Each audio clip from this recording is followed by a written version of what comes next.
Hello नमस्कार, मी शारदा. तुमचं सर्वांचं खूप खूप स्वागत आहे शारदा मराठी ब्लॉगमध्ये. माझ्या सर्व ताई दादा मैत्रिणींना गुड मॉर्निंग. श्री स्वामी समर्थ. सकाळचे 11 वाजले तर स्वयंपाक वगैरे झालाय. वरण भात, गवारची भाजी, गावठी गवारची मस्त अशी भाजी बनवली, पोळ्या बनवल्या. यांचं जेवण पण झालं आणि गाडी आहे ना म्हणजे मोटरसायकल सर्व्हिसिंगला लावायला गेलेत. तर जेवण वगैरे करून गेले ते. आणि आता माझं घरातलं काम बाकी आहे. मी तर अजून काही खाल्लं वगैरे नाही, अजून भूक पण लागली नाही. तर इथे ना मस्त अशी थंडगार हवा सुटली आहे. आणि आज आहे ना मला गहू तांदूळ आणि ते भरायचे. कालच्याच व्हिडिओमध्ये मी तुम्हाला बोलले का गहू तांदूळ आणि ते भरून ठेवायचे, पण वेळच नाही मिळाला. दिवसभर कामं दुसरेच आवरले. तर ते काम आहे ना माझं तसंच राहून गेलं आहे. आज कांदे व्यवस्थित भरून ठेवते. गहू तांदूळ, गव्हाला पावडर वगैरे तांदळाला पावडर वगैरे लावून ठेवते. गव्हाला पावडर लावत नाही मी, तांदळाला लावते. तर आज आहे ना भरपूर असे कामं आहेत, तर सर्व काही कामं करायचे. आणि आज पण खूप गरम होऊ राहिलंय. तर आज नक्कीच पाऊस येणार आहे 4च्या पुढे ना. आता दररोजच वादळ वारं पाऊस सुरू झालाय, विजा वगैरे. तर आता मी ते आवरून घेते पटपट. किचनवर भरपूर असा पसारा आहे, तो पण आवरायचा आहे. पण सकाळी सकाळी ना ते कामं करून घेते. तर चला व्हिडिओ शेवटपर्यंत बघा आणि व्हिडिओ आवडला तर चॅनलला सबस्क्राईब करा. हे दोन्ही गोण्यांमध्ये ना कांदे आहेत. इथे आईनं आहे ना आंबे दिलेत, गुळ आंबा बनवायचा आहे. एवढे आंबे दिले, भरपूर असे आंबे दिले. तर गुळ आंबा पण बनवायचा आहे. 5 कट्टे गव्हाचे. तर हे सर्व काही गहू भरून ठेवायचे. 50-50 किलोचे कट्टे, म्हणजे 2.5 क्विंटल गहू आहे. इथे वरती तुम्ही बघाल ना तर सर्व काही पसारा आहे. बघा इथं कुंड्या घेऊन ठेवले, पण अजून झाडं लावायचे बाकी आहे त्यांच्यामध्ये. आता हे कोठ्यांमध्ये काय काय धान्य आहे ते बघते. आणि ती टाकी ना तिच्यात गहू भरून ठेवणार. हे कलरचे, कारण कलरवाल्याने आम्हाला फसवलं. हे सगळे काही डिझाईनचे कलर आहेत, फुल डबे भरलेले, पण त्याला काही जमलं नाही. तर ते असेच पडले. बघूया आता कसं काय करायचं ते. तर हे सर्व काय आता आवरून घेते. इथं बघा असे धान्याचे कोठ्या वगैरे, 1008, इंद्रायणी, बासमती, सर्व काही तांदूळ वगैरे हे आता सगळं काढते. इथला सर्व काही पसारा आणि व्यवस्थित आवरून घेते. तर चला. 12ही महिने गव्हाला आणि तांदळाला आहे ना कीड किंवा आळी लागणार नाही. ज्या पद्धतीने मी भरलं आहे ना अशाच पद्धतीने तुम्ही भरलं ना तर अजिबात खराब होणार नाही. आणि 4 महिन्यासाठी कांदे पण कशा पद्धतीने भरायचे ना ते पण तुम्हाला मी आजच्या व्हिडिओमध्ये दाखवणार आहे. तर व्हिडिओ शेवटपर्यंत बघा आणि व्हिडिओ आवडला ना तर नक्कीच चॅनलला सबस्क्राईब करा. तर इथे जिन्यामध्ये बघा खूप असा पसारा आहे. सर्व काही आवरणार आहे आज, काहीच जिन्यावर ठेवणार नाही आहे. म्हणजे मी धान्य ज्या पद्धतीने भरले ना त्या पद्धतीने तुम्ही भरलं ना तर खराब होणार नाही. कोठ्या स्वच्छ करून उन्हामध्ये वाळत ठेवले. जुनं 1 कोठीमधलं तेवढं गहू निघालंय, 6-7 किलो असेल. शेवयान ते वाळू राहिलेत उन्हामध्ये. आणि इथे ना हे बघा ही एक टाकी स्वच्छ केली आहे. तर ही घराच्या कामामध्ये आहे ना जरा सिमेंटची वगैरे झाली आहे, पण स्वच्छ आहे, घाण वगैरे नाही आहे. तर ह्या वेळेस ना हिच्यामध्ये पण धान्य भरून ठेवणार आहे. आणि ही माझी नेहमीचीच गव्हाची, तर ही पण स्वच्छ करून घेतली आहे. हिच्यामध्ये पण गहू भरून ठेवणार आहे. चला आता घेते आवरून. आता माझ्याकडे ना हे 2 मोठे मोठे पेपर आहेत. हे टाक्यांमध्ये टाकते. दरवेळेस गोणी टाकायचे, पण आत्ता ते टाकते.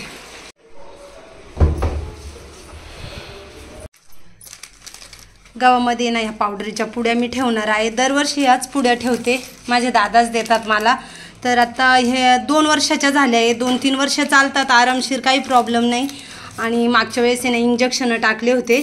तर आता हे टाकून देणार आहे. हे संपले, पण पुढे अजून व्यवस्थित आहे. 2-3 वर्ष व्यवस्थित पैकी चालतात, टाकून द्यायच्या नाही. तर अशा ठिकठिकाणी टाकीमध्ये ज्याच्यामध्ये तुम्ही गहू भराल ना त्याच्यामध्ये अशा ठिकठिकाणी ह्या पुड्या ठेवायच्या आहेत. आता चला इथे आम्ही गहू भरतोय.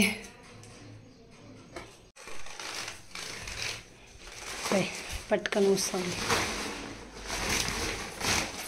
बघा गहू किती भारी आहे, एकदम स्वच्छ करून दिलंय. त्याच्यात काही घाण खडा माती अजिबात नाही. दादानी मशीनमधून ते साफ करून दिले आणि वाळवलेत. पण शेतकऱ्यांना पण सेम असंच देतात जसं आज मला दिलंय ना. तर विकताना पण आहे ना गिरायकांना असंच देतात, व्यवस्थित स्वच्छ साफसूफ करून. गिरायकांना डायरेक्ट सांगतात का तुम्ही फक्त असेच टाक्यांमध्ये भरून ठेवा, एकदम स्वच्छ आहे. तर विकताना पण आहे ना माझे दादा ते असेच गहू एवढे स्वच्छ सुंदर गहू करून विकतात. तर आता हे आम्ही भरून ठेवतोय. चला गहू भरून ठेवायला माझ्या आधीने पण आहे ना मला खूप मदत केली, कारण पायऱ्यांनी वरती न्यायचं होतं तर त्यांनी नेऊन टोकरीने ना टाकीमध्ये ओतलं, काही मी ओतलं, पण त्याची भरपूर मदत झाली. आणि त्याने नाही तर खिडक्या उघड्या करून ठेवल्या, कारण घरामध्ये नाही इतकं गरम होऊ राहिलं तर मग थोडीशी हवा येते बाहेरच्या बाजूने. तर आता इथे ना सर्व काही टाक्या आहे ना भरून ठेवतो आणि त्याच्यानंतर मी तुम्हाला दाखवते. आता इथे ना 50 किलो गहू ओतलं आहे टाकीमध्ये आणि याच्यामध्ये ना अशा ठिकठिकाणी हे पावडरचे पॅकेट आहे ना असे ठेवून द्यायचे, उभे ठेवायचे. कसे ठेवा, फक्त पावडर फोडायची नाही आहे. तर असे मी 2-3 ठेवून देते, इथं 2 ठेवते, पुन्हा इथपर्यंत लेवल आली ना का असे ठेवते. नाही ज्यावेळेस आपण गहू वर्षभरासाठी भरून ठेवतो टाकीमध्ये ना तर उन्हामध्ये वाळवायचं आणि पूर्ण एक दिवस ऊन व्यवस्थित दाखवायचं आणि थंड झाल्यानंतरच भरायचं. गरमागरम गहू भरून ठेवायचं नाही, नाहीतर त्याला ना आळी कीड वगैरे लागू शकते. आता इथपर्यंत टाकी भरली आहे, अजून 50 किलो गहू बसतील. तर याच्यामध्ये ना मी आता हे 2 पुड्या ठेवते, म्हणजे पूर्ण एका टाकीमध्ये ना मी 5 पुड्या ठेवल्यात आणि 2 पुड्या आहे ना आता एक 50 किलोची गोणी दुसऱ्या टाकीत भरायला लागेल, कारण तिच्यामध्ये तिला जागा नाही, तर तिच्यामध्ये हे 2 टाकणार आहे. तर बघा अशा ठेवून देते आणि याच्यावरती परत 50 किलो गहू टाकते, म्हणजे कंप्लीट 2 क्विंटल या टाकीमध्ये गहू बसले. माझं गहू तर काय वाळूनच दिलं होतं आणि थंड होतं, त्याच्यामुळं मला वाळवायची गरज वगैरे नाही आहे. पण जर तुम्ही घरच्या घरी गहू वाळवणार असले ना तर पूर्ण एक दिवस वाळवायचं आणि थंड होऊन द्यायचं. रात्रभर थंड झालं का दुसऱ्या दिवशी भरून ठेवायच्या. अशाच काही छोट्या मोठ्या टिप्स ऐकायला मिळतात, बघायला मिळतं, त्याच्यानंतर आपल्याला पण समजतं. पूर्ण 4 गोणी गहू बसले, म्हणजे 2 क्विंटल, एक गोणी 50 किलोची होती, 2 क्विंटल गहू बसले. आता ह्या टाकीवर आहे ना मी कसं 4 महिन्याचे दिवस हे गहू खराब झाले नाही पाहिजे, तर अशी एक गोणी टाकून देणार आहे. मध्ये टाकायची गहूमध्ये, म्हणजे गहू खराब वगैरे होणार नाही. अजून पण थोडेफार बसतील, पण बस झालं. वरतून झाकण लावते आणि एका कपड्याने ना अशी मस्तपैकी बांधून घेते, म्हणजे हवा वगैरे काहीच लागेल. गव्हाच्या टाकी शेजारीचे ना आता इथं दुसरी टाकी मांडली, तिच्यामध्ये गहू भरून ठेवते. तर तिच्यामध्ये पण आहे ना असा एक पेपर टाकला आहे. आता हा गव्हाचा कट्टा फोडला आहे ना, हा सिवर गव्हाचा आहे. तर बघा हे पण गहू एकदम स्वच्छ आणि क्लीन आहे. बघा तुम्हाला काही घाण माती काहीच दिसणार नाही. तर हा दुसऱ्या टाकीत भरणार आहे, कारण दोन्ही गहू वेगवेगळे, ते 2 क्विंटल एकच जातीचे आहेत आणि हा एकच 50 किलो वेगळा, कारण दादांनी शेतामध्ये दोन्ही गहू केले, त्याच्यामुळे ते म्हणे हा पण खाऊन बघा कसा वाटतो काय. तर बघा आता हा सिवर आहे.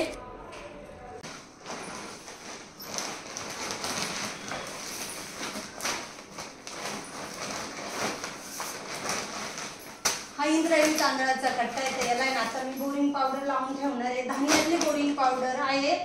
तर छोटंच पॅकेट आणलंय, 55 रुपयाला आहे. तर आता हे ना मी टोकरीमध्ये तांदूळ ओतून घेणार आहे आणि सर्व काही तांदळाला ना थोडी टाकायची, जास्त टाकायची नाही आणि चोळून द्यायचे. ज्यावेळेस आपण भात बनवतो त्यावेळेस ना आपण तांदूळ धुवूनच घेतो, त्याच्यामुळे ना तुम्ही तांदळाला पावडर चोळली ना तरी चालेल, फक्त गव्हाला पावडर लावायची. बरेच ठिकाणी गव्हाला पण पावडर लावतात, पण मी कधी लावलेली नाही, त्याच्यामुळे मी काही सांगू शकत नाही. तर त्याच्याने ना काय होतं, तांदळाला किडी, त्याच्यानंतर आळी वगैरे कीड काही लागत नाही, एकदम स्वच्छ आणि जसं तसंच तांदूळ राहतं. त्याच्यामुळे मी आता माझ्याकडे 1008 तांदूळ आहे, इंद्रायणी तांदूळ आहे आणि बासमती, हे तिन्ही तांदळांना मी पावडर लावून ठेवणार आहे. तर आता हा कट्टा फोडून घेते.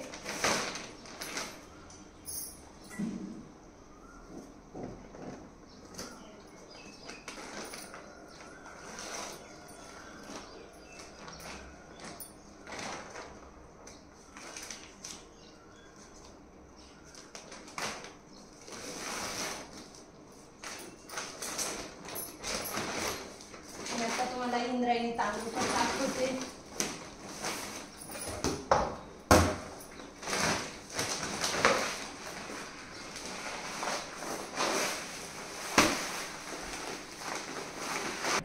हे आहे इंद्रायणी तांदूळ आणि खूप मस्त असा त्याचा आहे ना सुगंध सुटलाय.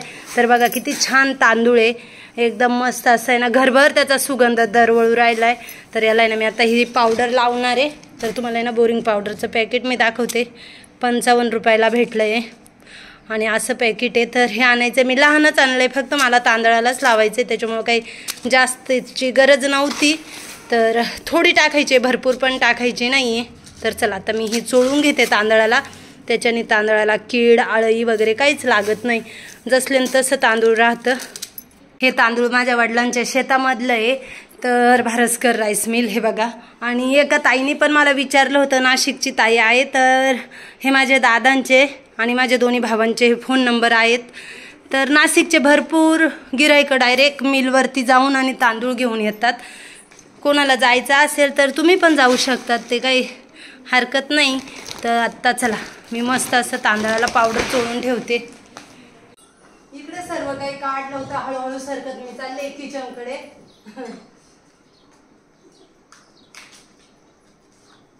बघा असे पॅकेट असते, एकदम बारीक पावडर असते, पावडर सारखीच पावडर अशा हातावर घ्यायची आणि अशी तांदळामध्ये टाकायची. गव्हामध्ये पुन्हा सांगते, गव्हामध्ये वापरायचं नाही. भरपूर ताई वापरतात पण गव्हामध्ये नाही वापरायचं, कारण आपण गहू धुती नाही दळण करताना, आणि तांदूळ आपण भात घालताना धुतो, त्याच्यामुळे ना गव्हाला नाही वापरायचे. गव्हाला आहे ना मी कसं पावडरच्या पॅकेट असे उभे ठेवले तसे ठेवायचे, किंवा तुम्ही इंजेक्शन पण टाकू शकता गव्हामध्ये. वर्षभर काही कीड वगैरे लागत नाही, कारण आम्ही ना दरवर्षी असंच करतो, आम्हाला माहिती आहे. त्याच्यामुळे ना चोळून व्यवस्थित ठेवायचे. थोडंसं तुम्हाला वाटलं तर तुम्ही ही पावडर थोडीफार जास्त टाकली तरी हरकत नाही, काय होत नाही. आपण 2-4 पाण्याने तांदूळ धुतोच. तर असं मिक्स करते आणि कोठीमध्ये भरून ठेवते तांदूळ.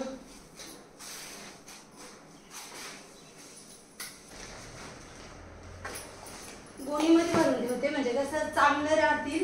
आणि हे कट्टे ना 30 किलोचे, 1008 पण 30 किलो आणि इंद्रायणी पण 30 किलो, तर 30 किलोचे हे कट्टे आहेत. आणि आता गोणीमध्ये भरते, म्हणजे व्यवस्थित राहतील, खराब वगैरे होणार नाही. मी काही जास्त आणले नाही, 30-30 किलोच आणले, मला लागलं का मिळतंय, त्याच्यामुळे काही टेन्शन नाही.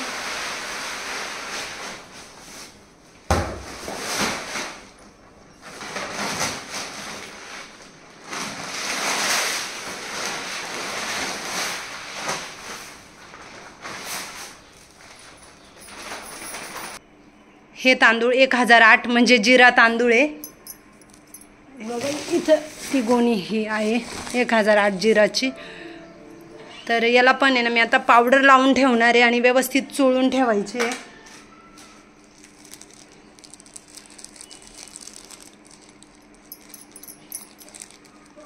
आणि व्यवस्थित आता मिक्स करून ठेवणार आहे. बघा किती बारीक आहे ना, जिरासारखंच दिसतंय ना, एकदम बारीक असं तांदूळ आहे, तुकडा नाही किंवा काही नाही, एकदम मस्त तांदूळ आहे. त्याला 1008 जिरा असं नाव आहे, जिरा 1008 हे बघा असं नाव आहे. तर हे पण आता व्यवस्थित मिक्स करते आणि एका गोणीमध्येच भरून ठेवते. हे तांदूळ बासमती आहे. तर बघा कसं बासमती तांदूळ आहे आणि इतका सुगंध त्याचा सुटलाय ना का मी सांगूच शकत नाही, कारण एकदम ताजं आहे. आत्ताच दादांनी येताना घेऊन आले, जेव्हा आत्ता माझ्याकडे 2 दिवसापूर्वी आले होते ना, तर त्यावेळेस त्यांनी आणलंय. आणि असं बासमती तांदूळ आहे बघा, ओरिजिनल बासमती आहे, दादांच्या शेतामधलं आणि राईस मिलमधलं. तर एकदम भारी असं तांदूळ आहे. हे इंद्रायणी आता हे सर्व काही 3ही प्रकारचे तांदूळ आहे ना, मी मला वापरायला पण वरती ठेवणार आहे डब्यांमध्ये. तर आता याच्यामध्ये ना ही सर्व काही पावडर टाकते. आता पावडर पण संपली आणि तांदळाला लावायला आता म्हणजे पावडरची गरज पण नाही, सर्व काही तांदूळ होता ना त्याला सर्व पावडर लावून दिली आहे. आता ही सगळी काही चोळून देणार आहे आणि व्यवस्थित भरून ठेवणार आहे. याच्याने ना वर्षभर तुमचे गहू तांदूळ अशा पद्धतीने भरले ना तर खराब होणार नाही, कारण दरवर्षी मी भरते. आता बघा मागच्या वर्षी भरले होते गहू, तर अजून ते चांगलेच, म्हणजे त्याला काही कीड वगैरे अजिबात लागलेली नाही आहे. तर आता हे सर्व काही व्यवस्थित मिक्स करते. बघा एकदम व्यवस्थित मिक्स करून दिले, खालीवर करून घ्यायचे, चोळून घ्यायचे आणि आता हे भरून ठेवते. मागच्या वर्षीचे हे गहू आहे उन्हामध्ये वाळत ठेवले, एवढे आहे 7-8 किलो असतील, पण तुम्ही बघाल ना तर त्याला कीड वगैरे काहीच लागेल नाही, एकदम चांगले. कारण माझी भरण्याची पद्धतच अशी आहे, दरवर्षी मी अशाच पद्धतीने भरून ठेवते, त्याच्यामुळे ना वर्षभर धान्य एकदम व्यवस्थित राहतं. तुम्ही बघितलं इथं मी गव्हाची एवढी मोठी टाकी भरून ठेवली आहे, 2 क्विंटल गहू. त्याच्यानंतर ह्या टाकीमध्ये ना खाली सर्वात खाली 50 किलो गहू आहे, त्याच्यावर एक गोणी टाकली आहे. इथे इंद्रायणी तांदूळ ठेवलं, व्यवस्थित बांधूनच ठेवलं आहे. 1000 तांदूळ ते पण बांधून ठेवलं आहे. आणि बासमती हे सर्व काही तांदूळ असे व्यवस्थितपैकी गोणीमध्ये बांधून ठेवलेत. म्हणजे इथून मला आहे ना गहू वापरायला घेता येईल किंवा गोणी पण उचलता येईल. तर आता याच्यावर झाकण ठेवून देते. हे पूर्ण भरले. आता याच्यामध्ये दुसरं कोणतंच धान्य ठेवायचं नाही आहे. हे झाकण ठेवणार आहे आणि हे पण आहे ना असंच बांधून घेणार आहे. टाक्यांवरती खुर्च्या आहे माझ्याकडे, तर त्या ठेवून दिल्या आहे. आणि इथे 2 कोठ्या मांडल्या. तर एका कोठीमध्ये ना मी रेशनचं तांदूळ ठेवलं आहे. स्टीलच्या टाकीमध्ये ठेवले होते पण आहे कोठी रिकामी, कारण हे गावाचं टाकी आहे ना ती नवीन मांडली आहे, त्याच्यामुळे आता 2 कोठ्या रिकाम्या होत्या. तर हिच्यामध्ये मी आता रेशनचं तांदूळ ठेवलं आहे. तर हे पण स्वच्छ धुवून उन्हामध्ये 2-3 दिवस वाळून आणि त्याच्यानंतर ठेवले. बघा किती पांढरं शुभ्र आणि मस्त दिसतंय. त्याला पावडर वगैरे काहीच नाही, कारण धुवून ठेवलं आहे त्याच्यामुळे एकदम छान आहे. तर आता हे ना बांधून ठेवते. आता ह्या गोणीमध्ये ना नागली आहे बघा, घरची नागली आहे आणि मस्त अशी लाल नागली निवडेल सडवून वगैरे ठेवले, व्यवस्थित करून ठेवले. तर आता ही पण बांधून आणि ठेवून देते. खाली रेशनचं तांदूळ ठेवलं आहे, वरती नागली ठेवली, तर ती पण व्यवस्थित बांधून ठेवली, नीट करून ठेवलेली नागली आहे. आता ही एक कोठी रिकामी आहे, तर हिच्यामध्ये ना दुसरं काही भरून ठेवणार आहे. सर्व काही धान्य भरसवर केल्यानंतर आहे ना जिन्यावर तुम्ही बघाल तर भरपूर असा पसारा झाला आहे. सर्व गोणी वगैरे रिकाम्या झाल्यात. आता त्यांच्या ना घड्या घालून आणि बाहेरच्या कपाटामध्ये ठेवून देते, म्हणजे सर्व काही पसारा जिन्यातला निघून जाईल. पावसाळ्यामध्ये कांदे ना काय होतात, पटकन खराब होतात. तर 4 महिने कांदे ना एकदम व्यवस्थित राहिले पाहिजे, तर कसे ठेवायचे तेच मी आज तुम्हाला दाखवणार आहे. 4 महिने ना कांदे खराब वगैरे होणार नाही. फक्त अधूनमधून आहे ना 8-15 दिवसांनी जसं आपल्याला वेळ भेटेल ना त्यावेळेस ते फक्त निवडून घ्यायचे. तर इथे ना मी एक पोतं आथरलं आहे, तर आईनेच घरून पाठवून दिलं होतं. तर हे पोतं आथरलं आहे, कारण डायरेक्ट आपण फरची वगैरे कांदे टाकले ना तर फरचीला आहे ना पावसाळ्यात गारवा असतो आणि कांदे ना लगेच खराब होऊन जातात. तर आईने मला 60 किलो कांदे दिले. ते सर्व काही कांदे ना इथे मी असे व्यवस्थितपैकी पसरून देणार आहे, म्हणजे ते खराब वगैरे होणार नाही.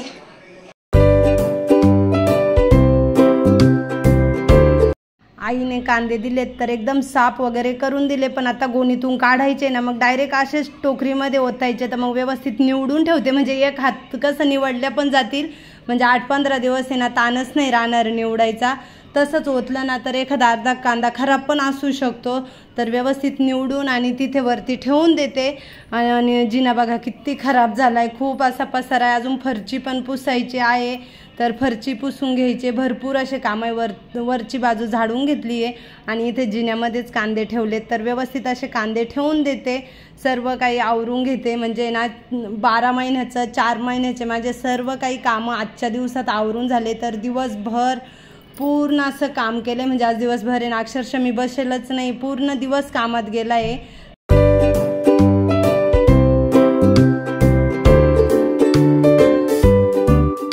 अशा पद्धतीने कांदे ठेवले तिथे, म्हणजे काय होतील ते खराब वगैरे होणार नाही. नाहीतर पावसाळ्यात ना काय होतं पटकन कांदे खराब होऊन जातात. तर छान असे कांदे राहतील. जसा वेळ भेटला ना का मग तसे निवडायचे. खूप दमले सकाळपासून. आत्ताच जेवण केलं, 2:45 वाजले दुपारचे. तर गहू तांदूळ त्याच्यानंतर कांदे नागली सगळं काही व्यवस्थित भरून ठेवलं. 4 महिन्याचे सगळे काही कामं केले. आता काही टेन्शन नाही आहे. जे मेन कामं होते ते करून झाले, बाकीचे कामं आहेत ते करते. सगळे घरभर पसार आहे, कोणतेच कामं आवरेल नाही. किचन पण तसाच आहे. तर कांद्याच्या टलकरांचं काय करायचं आहे ना ते मी आता तुम्हाला सांगणार आहे. तर ह्या व्हिडिओचा एंड करते. पुढच्या व्हिडिओमध्ये ना कांद्याच्या टलकरांचा कशा पद्धतीने वापर करायचा ते सांगणार. तर आता इथंच बसल्या बसल्या ना व्हिडिओचा एंड करते. कसा वाटला आजचा व्हिडिओ कमेंटमध्ये नक्कीच सांगा. व्हिडिओ आवडला तर लाईक शेअर, चॅनलला सबस्क्राईब करा. लवकरच नवीन व्हिडिओ घेऊन येईल. तोपर्यंत सर्वांना बाय बाय. श्री स्वामी समर्थ.